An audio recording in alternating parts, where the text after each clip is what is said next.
ये कहानी है टीना की, जिसकी माँ का स्वर्गवास हो गया था। लेकिन उसके पिता रमेश ने लोगों के कहने पर दूसरी शादी मोनिका से कर ली थी, जो कि खुद एक गरीब परिवार से थी। एक दिन टीना के पिता अपनी पत्नी से कहते हैं, देखो, मैंने शादी तुम्हारे साथ अपनी बेटी और बेटे सोनू के लिए की है। मेरे पास खाने पीने की कोई कमी नहीं है, मकान भी है। तुम्हें सिर्फ इन बच्चों को माँ का प्यार देना है और इन्हें किसी लायक बनाना है। मोनिका कहती है, मैं जानती हूँ, लेकिन मेरी मात्र इतनी शर्त है कि मैं कभी भी अपने भाई बहनों के लिए कुछ करूँ तो आप मुझे टोकोगे नहीं, क्योंकि मेरे माता पिता गरीब हैं। रमेश सहमति से सिर हिला देते हैं, लेकिन उन्हें अंदाजा नहीं था कि ये वादा उनके बच्चों के भविष्य पर कितना भारी पड़ेगा। कुछ दिनों के बाद मोनिका को एक बेटा पैदा होता है। शुरू शुरू में तो मोनिका ठीक रहती है, लेकिन फिर एक रोज जब रमेश घर पर नहीं होते, वो उनकी वो अलमारी खोलती है जिसे उन्होंने मोनिका को छूने तक से मना किया था। तभी बड़ा बेटा सोनू वहां आ जाता है। सोनू कहता है, ये क्या है? आप मेरी माँ की अलमारी क्यों खोल कर देख रहे हो? पापा ने मना किया है ना आपको इसे छूने से। मोनिका को सौतेले बेटे सोनू पर बहुत गुस्सा आता है, लेकिन वो सोचती है कि इस समय उसे गुस्से से नहीं, बल्कि सोच समझकर काम करना होगा। वो कहती है, अरे बेटा, मैं तो देख रही थी कि तुम्हारे पापा के कोई कपड़े धोने वाले तो नहीं है, मशीन में डाल दूंगी। क्या है ना, पापा को रोज जाना होता है ना, तो कपड़े साफ सुथरे होने चाहिए ना। सोनू को भी नई माँ की बात ठीक लगती है और वो वहां से चला जाता है।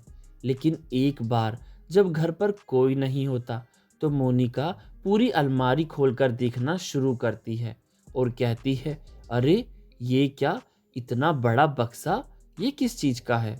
जैसे ही वो बक्सा खोलती है, उसमें गहनों से भरी थैलियां रखी होती हैं, लेकिन उसे अंदाजा नहीं था कि कमरे के कोने में रखी एक पुरानी घड़ी, जो टीना की माँ की थी, उसमें एक छोटा कैमरा लगा था। टीना के पिता ने ये कैमरा सालों पहले लगवाया था, लेकिन अब ये मोनिका की चाल को पकड़ने वाला था। टीना ने धीरे धीरे घर में बदलाव महसूस किए। सोनू को बाहर काम पर भेज दिया जाता और टीना को भी स्कूल छोड़ने के लिए मजबूर कर दिया गया था।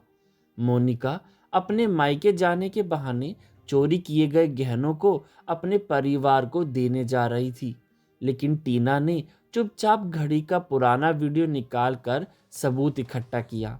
फिर एक दिन रमेश अचानक घर जल्दी आ जाते हैं और टीना उन्हें वो फुटेज दिखाती है जिसमें मोनिका चोरी करते हुए साफ नजर आ रही थी। ये देखकर रमेश दंग रह जाता है। रमेश गुस्से में कहते हैं, तुमने मेरे भरोसे का ये सिला दिया। मोनिका, अब मैं तुम्हें घर में नहीं रखूंगा। मोनिका कुछ नहीं बोल पाती। उसकी साजिश बेनकाब हो जाती है। रमेश उसे घर से बाहर निकाल देते हैं। मोनिका के जाने के बाद घर का माहौल बदल जाता है। टीना और सोनू को फिर से पढ़ाई का मौका मिलता है।